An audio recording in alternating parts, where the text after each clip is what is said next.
Today is a very, very, very special day because I have a very, very special guest with me. The man who sold me my wonderful, beautiful home. This home that I'm in. You see this home that I'm in? Uh, my great friend and I would say one of the nicest people I've ever met on planet Earth, Bilal Abdullah. Good morning, sir. How are you? Good morning, Andre. I am doing fantastic. Humbled by your beautiful introduction. You are, your family has been one of the great individuals that I have had the opportunity to meet in my life. Thank you. Thank you so much. Let's start the show with just you telling the people where they can find you. Oh, okay. Planet Earth? No. See this one, okay. No, I used to know this guy when I was younger, and he used to travel a lot with Muhammad Ali and things of that nature back in the day. And his name was Mr. Turner. And, he was in Africa when they did the fight. And he talked about somebody asked him, how do I get in touch with you? He said, you get an envelope, right on the front of it, Walter Turner, USA, and I'll get it. Put it in the mailbox and I'll get it. But no, but for me, I'm here in Atlanta. Okay. My phone number is 770-317-3655, 770-317-3655. I am a real estate agent with Epic Realty, which is a dynamic new company that I joined just last year. Very, very fast growing brokerage here in the Georgia area as well as across the nation. My email address is Bilal, B-I-L-A-L, Abdullah, all one word, Bilal Abdullah, at epic.me. Bilal Abdullah at epic.me. Phone number 770-317-3655. Don't have a lot of social media handles and things of that nature, but probably the best way to get in contact with me is to call me on the phone. I guarantee you I will get back to you. Or email. Phone or email. I guarantee I'll put you on the phone. Why don't you go ahead and tell me about your journey in real estate? What led you to the point where you're at right now? Okay, journey in real estate. Not too much. I'm not to go too far into it, but what it was is that I've got my original background that was in printing and publishing. I spent over 25, 30 years in printing and publishing industry, and I kind of got into that by way of my father, who was since passed. And long story short, I did that for over 30 years, and I left. I'm originally from Chicago. I came here to Georgia, and I went back to Chicago for a situation with a funeral. My grandmother actually passed. My father knew at that particular time I was working for a company that does real estate advertising. We were producing this book called the Real Estate Book, which was back in its day the best way to find a house. You understand what I'm saying? It's a big company and probably the leading producer of real estate advertising in the world. And I've had the privilege of working there for several years. And during this time, I went back to Chicago, and this was around 2007. And there was some, if you could go back and remember, tremendous things going on with the economy in 2007. And at that particular time, I got a lot of things. I had a lot of good mentors and a lot of individuals that helped me about learning how to deal with people, how to deal with customers, definitely how to take care of customers. There's some great individuals that helped me with that. And I was sitting down telling my father, because it was his mother that had passed away. I said, I had the printing background, but I think that I know the time is kind of weird right now, but as this business is kind of getting smaller, I'm thinking about going into selling real estate. You understand what I'm saying? So he said, you know what, son, I think you would be pretty good at it. And if you did it, if you would choose to move in that direction, I'll pay for you to go to school for it. I said, really? Okay, well, I went back. Okay, I appreciated him on that. And I said, man, that's a great deal. And so I went back to work after the funeral. And I guess about 90 days later, my father passed away. I had to turn around and go right back to Chicago again. And, long story short, before we left there, I was sitting at the table with my mother, and my mother said, you know, your father said something about you wanted to go to real estate. You was going to do some real estate school. And if you still want to do that, I'll pay for it. And he told me that, you know, that you wanted to do it. And if you still want to do it, I think that'll be good, and I'll pay for it. And so at the end of the day, I went back, and that's what I did. You know, I came back, and I kind of went on and connected with one of the publishers that I was dealing with, and they had their own real estate school online. I went and studied the course, and got my license, and that was in 2007. And 2008, I believe it was, that's when I got my license, and I actually got my license on my father's birthday.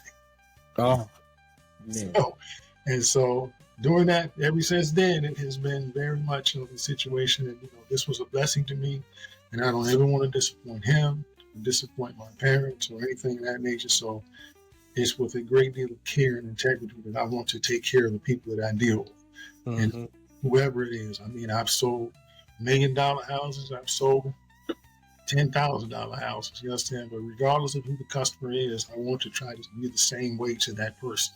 You know, obviously, we're going to do a little bit different for $1 million guy. But to me, what you see is what you get. My integrity is never going to change. And even more so now, because as I was coming up and bought my first home, I met a realtor, and that person wasn't taking care of me the way they needed to take care of me. And I met another. I actually met a realtor, and he was crawling out from under our house. This was back during the time when HUD homes were really big and things of that nature. It's about the way people take care of me. And it's like I said, back in my time, I've had a lot of individuals who were customer support experts who helped me about taking care of customers. And I've always tried to take care of my clients and my customers and be in it for the long run. I don't know. I can't remember when you bought your house, but we have been together for a while. And I guess you trusted me enough, and your sister bought a house. You know what I'm saying? Family, met your mother. You know what I'm saying? I'm in things. I try to stay in things for the long run. It's a relationship business, and I'm a relationship kind of person. So at the end of the day, I don't think that there are very many people that you can say that, you know, that interacted with me to say that that was a bad experience. I don't like that guy. And in some instances, it may be a good thing, but I'm not the one that's going to be just constantly chasing the situation. I'm going to make sure that I take care of people. I'm not always trying to, you know, I don't sell 50 houses a year, because I know within my own abilities, I don't know I can serve 50 people. I want to serve. Okay? So it's kind of, you know, and that brings me up to where we are right now, because it's like I was telling you earlier, you know what I'm saying? I had another mentor, a lot of great people that I have met in this real estate industry, a lot of great agents. I met some agents that were not so great. You know, it's all about your person and who you are. And like, I strive to be a good service person, a good servant to my creator. In doing so, those are the things that govern my movement.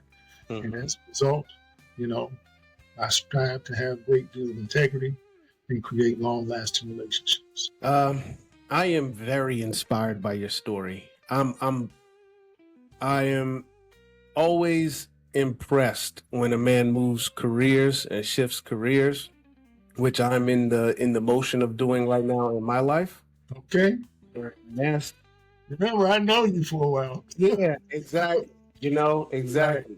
And I even with my uncle who's 70 years old, and watch him leave New York City transit and move to Georgia at 40 and start a whole nother life, you know?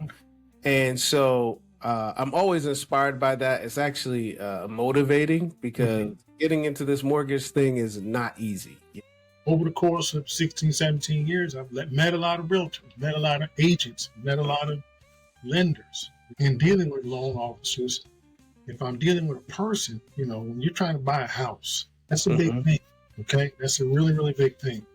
And you want to deal with the people, and you want to, I would think, as a buyer, you want to acquire or retain relationships with people that are a part of your team. And that's kind of what I do when I'm working with my clients is I like to introduce them to a good member or a good team. Now, because these are the individuals who are going to be working on your behalf. And as a mortgage person, like you can tell, everybody pretty much is working, you understand what I'm saying, for the buyer, with the exception of maybe the appraiser. He works for the bank. You understand what I'm saying? But everybody else that's affiliated with your agent that's representing you, they need to be working with your interests in mind. And when I identify people that don't have that same type of philosophy or that same type of integrity, I kind of will move away from it. You know what I'm saying? Because, you know, one of the greatest things that I can do with a lender is to give them an ACTD certification. You know what I'm saying? So a lot of lenders will ask me, what is an ACTD certification? What is that? You know, you got to, you know, did I ever tell you what an ACTD certification was? No, teach me. I got a couple of lenders, and it's only a few of them. So I don't want the one that's just going to throw it up against the wall or halfway do the things for the client, because I don't want to disappoint the client. You don't want to go out there and open the doors and stuff like that and have people excited, and then when you finally find what you're looking for, then you can't do it because somebody messed up on something and they didn't look at this or they didn't look at that. I have a couple of lenders, and we've done many transactions. And their ACT certification, they always close the deal. They always close the deal. So it's a beautiful thing that I'm satisfied, but it's a beautiful thing that that client is also satisfied. Because sometimes clients use weird stuff. You know what I'm saying? And I've been blessed to have some guys. I got a loan officer out of Washington State. Number one, ACTD. And I know you're going to be an ACTD certified lender. I can't wait for the opportunity to do some business with you because, like I said, you have so much energy. And you understand us have so much energy. And this, you know, we've known each other for a long time and haven't seen you. We haven't seen each other socially. Yeah. But we have been in contact. I mean, I'm sure that, you know, when you were looking for your house, you had these big old guns, man. You had this boy that was sitting on that was sitting on your arm in every house that we went to, man. You know, you're very busy and whatnot. You're very busy then. You're still very busy, and I'm very proud of you. Thank you. And I'm sure he can't sit on your arm anymore because, I mean, we talked before. You like a little girl. I remember she's in out of high school, right? Yeah, exactly. She's in college. Out of high school. So these, like I said, these are the types of relationships that you want to come back and be able to say, you know, I was able to help somebody, you know, because I don't even know the guy. I don't even know the guy that helped me buy my first property. I don't know where he is, you understand? But I know that I remember him well. You understand? My thoughts of how he did help me, I have good thoughts about it. So if somebody says Stephen Dieter, you know what I'm saying? Shout out to Stephen. I don't know if you're still doing business, but you took care of it. Did me well. There was a lot of things that after that you need to know because, you know, you have a relationship with yourself as a lender.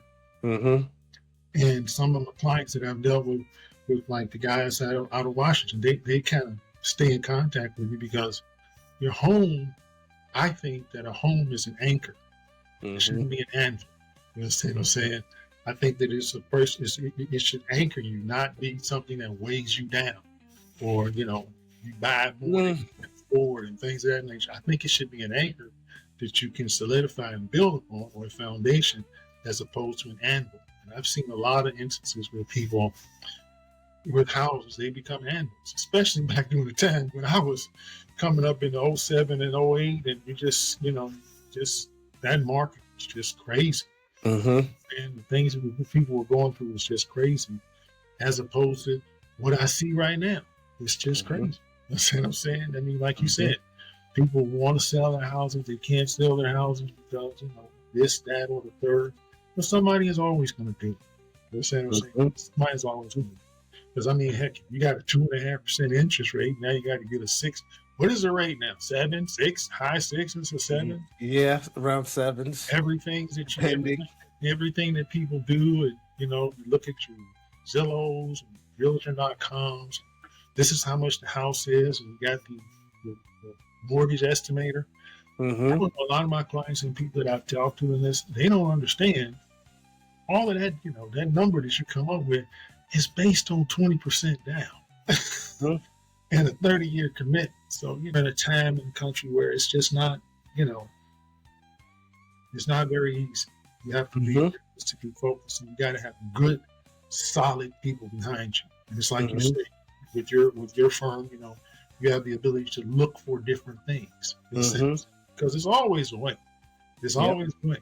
But the way that you are shown, you want to be shown that by somebody who has your best interest in mind, because it's not always the best way. I don't want to be showing you the easy way. I want to show you the best way. Because I want you to be in the house years and years on down the road, or be able to sell the house when you get ready so you can move up to another level. Because that's what it's all about. I've worked with clients like that. They've sold houses and worked with me, investment properties, and until they got to the point that, okay, well, this is the last one, and I'm going to pay cash for this one. I started out with this. I'm doing this, I'm doing this, I'm doing that. And I'm going to sell this, and that, and I'm going to buy my house. Last house, they're going to take me out of this house. It's going to be flip first. I'm going to pay for this one with cash. And I learned it. I learned from those people. You know what I'm saying? I learned like if you learn. Yeah. Man, that's everything about that I love. You always got that great energy. I feel like that great energy from the very beginning of purchasing my home led into the home with good energy into the home, Yes. And it has maintained that way, Good. It continues to be that way. Okay. Man, great, man. You got a lot of good energy to it. Just like I say, I don't always continue on, some people buy a house, I never see the house again. I've never seen nobody put the work into a house as you put in yours. I'm saying, you had a situation, as I recall, and I can go back. You had what I thought was the perfect house. Remember that? You thought it was the perfect house for you. And your mindset was that you had another vision. Just show me your vision. I'll get where you're trying to go. Remember the brand new construction that had all of the upgrades in it and whatnot. It was really this, that, and the third. And it was, man, this thing was busted. Man, this is kind of hard to walk because it was a lady that put, $30,000 worth of upgrades in her brand new construction home and walked away from it. You know what I'm saying? Sitting there waiting on you. But it was, it was in the same city. Then you kept looking and you found what you found. And instead of getting yourself a little small lot, you got this big old yard. And I've never seen anybody scrape off a popcorn ceiling. Oh, and I know you said that was a lot of work, boy. I've never seen anybody scrape off popcorn ceiling. That was spraying water and scraping. And I had every person who owed me a favor in here scraping ceilings. No, that's right. Collected everything. And you know what's crazy is that every last one of them who have moved into a new house, they said, hey, you taught me a lesson. I will never do that in this house. And I left my laundry room with the original ceilings just so everybody who come in can see how much work I put in. Okay. Right. Because you invited me back over there, I was like, man, holy smokes. So what's your vision for the future? Man, let me tell you what, Andre, that's a heck of a question. You understand what I'm saying? My vision for the future is based on whatever I think my creator desires for the future. In some instances, I think that, there has been, I'm going to tell you, I'm grounded in my beliefs. Future has already been forecast. Understand what I'm saying? Even the times that we are living in right now. And, obviously, if that doesn't change, it could be a little bit bleak in some instances. You understand? Because I think that as people, myself, yourself, you understand, people that have empathy within their hearts, you understand what I'm saying? Because the best thing for me to do is to want for my fellow man what I want for myself. You understand what I'm saying? And that's not where we're at right now. and I don't see a lot of things that are moving in that direction. But I have to hold on to that for myself. You understand what I'm saying? You hold on to that, and I think that you're a reflection of it. You said, you're thankful for the blessings that God gave you, and He hasn't blessed me with anything else. You know what I'm saying? I don't want to bless somebody else with. And if I can be utilized as a venue to help you get there, then that's definitely what I'm going to be. That's what I'm here to do. Because at one point in time, we all going to have to answer. You understand? What did you do with the life and the potential that I gave you? And so, that's just kind of the way that I am. So in terms of the future, I think the future is going to be bright because it's stated it is going to be bright. But I don't think the people that you think are going to be controlling the future are not the people that's controlling it right now. Right? That's what I'm saying. At the end of the day, like I said, things were easier and things became harder because people make them harder. God put enough out here for everybody to have some, not for just a few people to have it all. Okay, we're going to switch over to our this or that, our rapid fire questions. Rapid fire. We're going to jump right into it. You get ready? All right. Yes, I am. Rapid fire. All right. Rapid fire. Rapid fire. Rapid fire. Okay, rapid fire questions. Here we go. Let me get a good feel. Let's go with hot or cold? Which one do you like more? Something hot, something cold? I like hot. Hot. In the winter, cold in the summer. I like them both. So, ocean or mountains? Which one? Ocean. Ocean. So you're a tropical person. Absolutely. Mountains, they don't. No. I love looking out over the mountains, but I got to get up there, and I done did some real estate deals and some roads going up them mountain. Man, let me tell you what, I was so glad. and so thankful that I hope you don't want to see nothing else like this. I don't want to go down a skinny road again. What's one of your dream house features you think people really like, or maybe you really like that people would splurge on? Dream house features that people would splurge on. As it stands right now, probably kitchens are still, the hangout place. I have, over the years, I have also seen individuals who have done the master retreat, master bedroom and bath. You know what I'm saying? Those are the areas that I think that you are most comfortable. Individuals who like to entertain will, I think, do a lot more things in the outside, backyards, things of that nature. So those are pretty much the things that I would think that an individual will splurge on, and the kitchen being that hub of the house is probably one that they do the most. Okay, all right. Let's see. What's your favorite beverage? My favorite beverage? Canada Dry Ginger Ale and Welch's grape juice mixed. Mixed?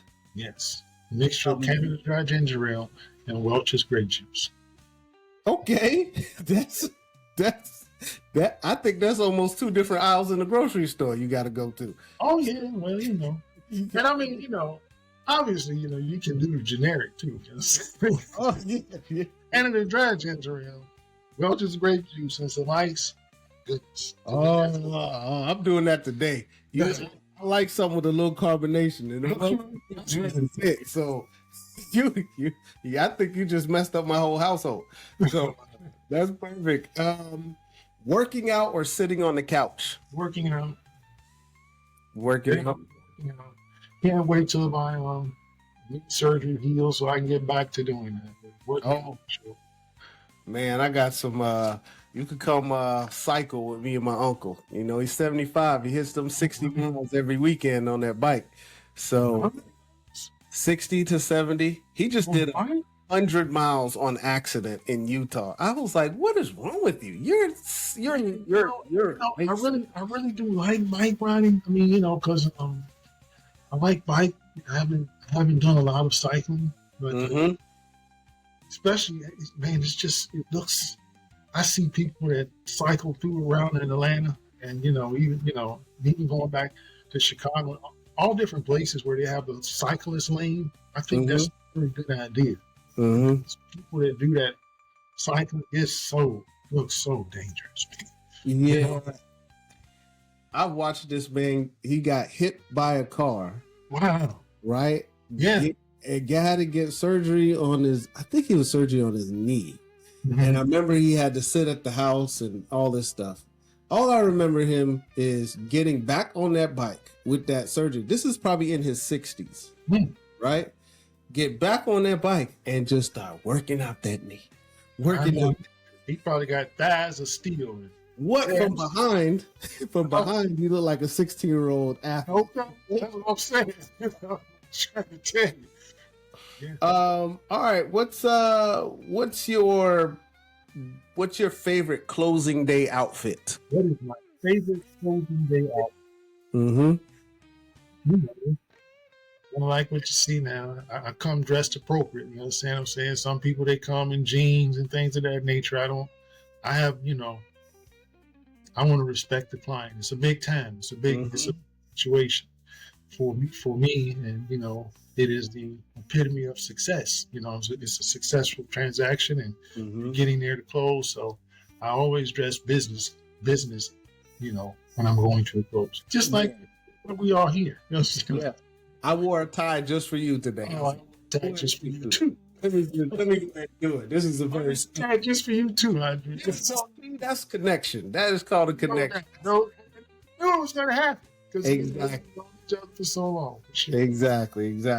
All right. Great last question. What's your real estate theme song? Maybe that song that gets you pumped up, or closing day, or just put you in that right frame of mind. What's that song you go to? Okay, hold on 1 second. I knew you was gonna ask me that. Yeah. It is to be quite honest with you, it is Inner City Blues. Inner City Blues.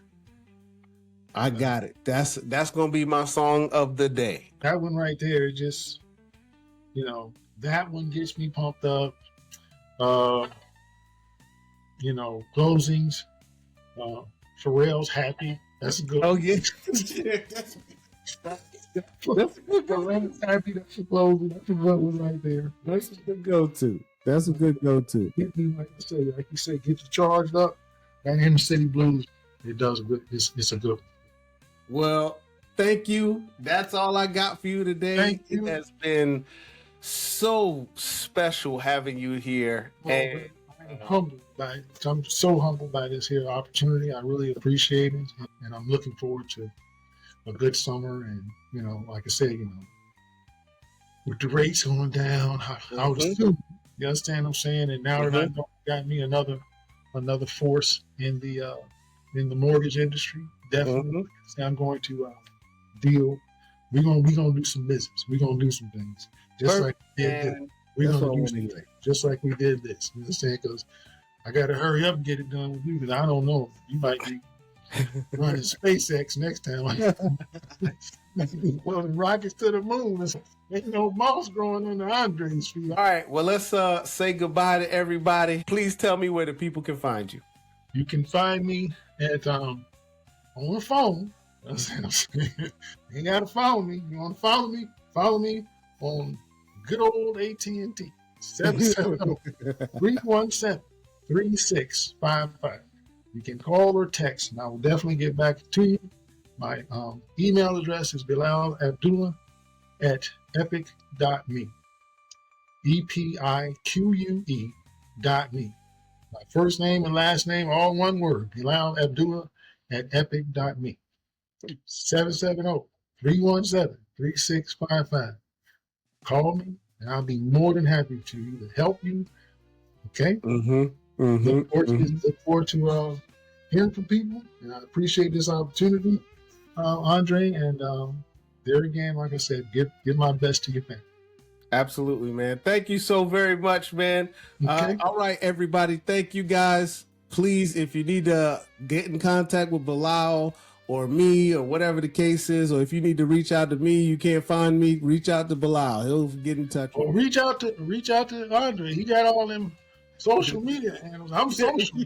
Trust me when I tell you. You see, I talk a lot. I'm social, but man, IG and you know, I got a regular AT&T on phone. I think just because of that, you're gonna get a lot of people from this. Right. They I just want to talk about it.